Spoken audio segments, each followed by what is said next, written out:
Hello and welcome to this week's 15-Minute Feature Friday. So today I wanted to talk about System Monitor. And this is a bit of an extension on a presentation that Jared and I did at MIPS this year. But this is a feature we didn't really get to talk about and something I wanted to expand upon a little bit that's a really useful thing to be aware of. So this is, again, System Performance Monitor. So what is this thing's purpose? It's mainly is to watch and pay attention to the performance of the system. So if you have cameras that are underperforming, or if you have a server that's underperforming, not keeping up with what it should be doing, frame rates are too low, memory usage is too high, disk usage is too high, whatever the case may be, whatever it is that you're wanting to monitor, you can have alerts set up. And there's two levels of alerts. You have normal, and then you have a medium threshold, and you have a high threshold on the system here. So this is where you can go and you can define where these levels occur at. So what this looks like in the actual management client. So you go down here under System Monitor, and here's where you can choose what devices you want to actually do the monitoring on.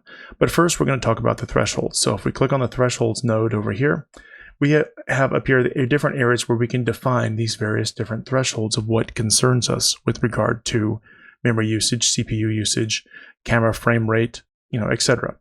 So in this instance here, regardless of our camera frame rate, if it's performing 60% or worse, we're going to get a warning. This is a warning level. So this doesn't actually do anything other than generate the potential for an event in the system, and then you can set up a rule to respond to that event.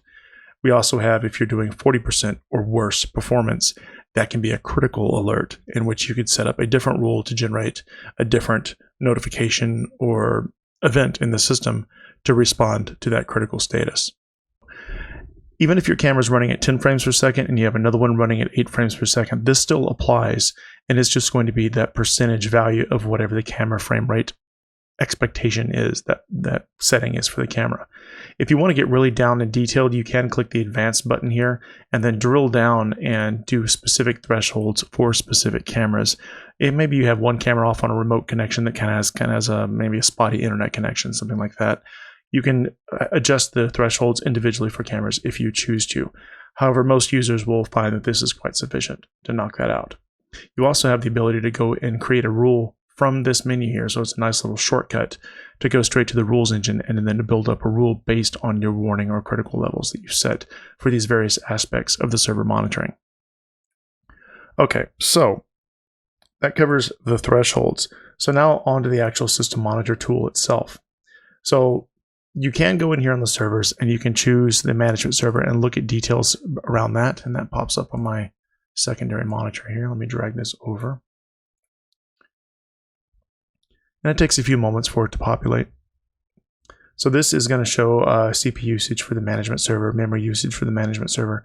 Again, it hasn't populated that. There we go. Now it's kind of starting to come in. This is my virtual machine. I'm working it kind of hard here.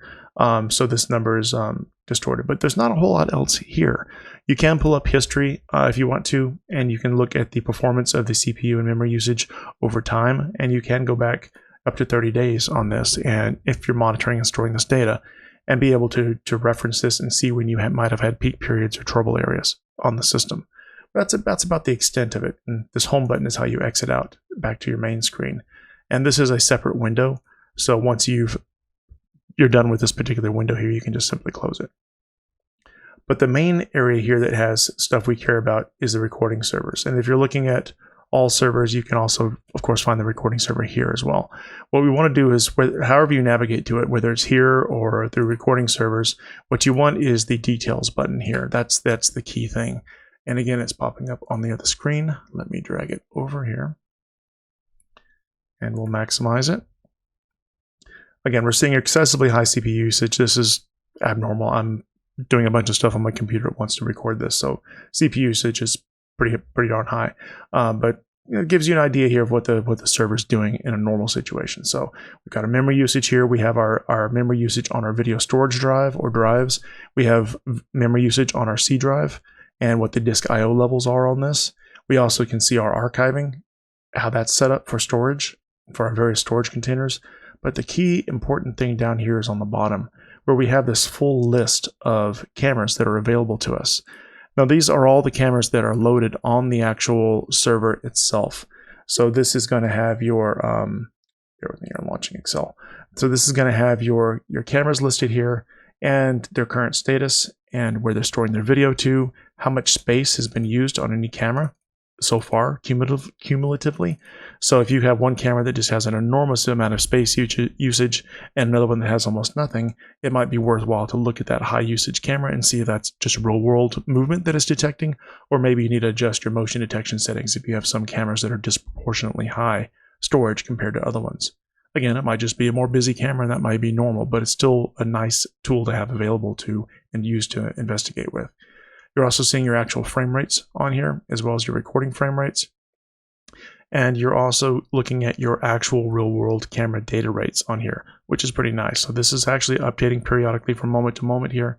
And this is showing you what the data the camera is actually truly pulling in. So that's a pretty cool, slick feature here.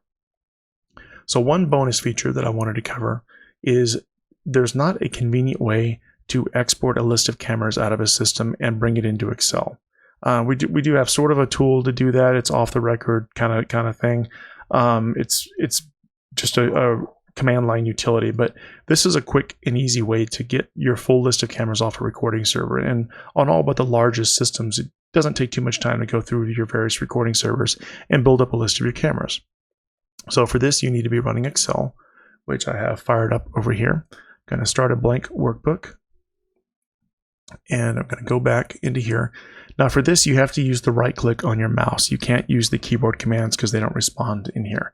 So I'm going to right click and I'm going to say select all, and I'm going to right click again and I'm going to say copy. And you have to be fairly quick about this because if it refreshes while you're doing this, then it'll clear out your selections and you'll have to start over again.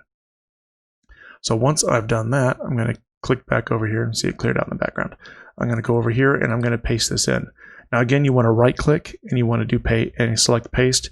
And the reason you want to do this is because if you keep source formatting, you're going to get a bunch of these weird link things that are only applicable to the application and it won't translate well to Excel. And these red dots are hard to get rid of. So what you want to do is paste to match destination formatting. So it's just a blank, clean paste into Excel. And now you have your list of cameras. So you can go and delete your cumulative numbers down here on the bottom. And if you want to delete your headers, you can do that. And now you've got a pretty solid list of your camera names, what their current storage level is, and their current data rate as of the moment when you did the snapshot on this. Also where they're storing the video, basically everything that was over here. There is one other place you can do this, and it's within the Smart Client itself. If you go over here to System Monitor and you drill down, so if you prefer the black and gray aesthetic instead of the white, then you can do basically the same thing. Go over here, click Details for Recording Servers, and again it pops up on my primary screen. Drag it over, and so we basically get the exact same thing here, just in the different color scheme, but it's the same information. And you do have the ability also, I believe, to do the select all and the copy from this menu as well. All right, close these down. I think that's the majority of it. I kind of got ahead of my my PowerPoint here, also from the Smart Client, quickly capturing. So that's it. So that was this kind of short and painless 15-minute Feature Friday. As normal, if you guys have any suggestions and you'd like us to prioritize a particular feature or request that you might have for a 15-minute Feature Friday, please email them to presalesUS@milestone.us, and we'll be more than happy to prioritize those and get those out in an upcoming episode. Thanks, everyone, and have a good day.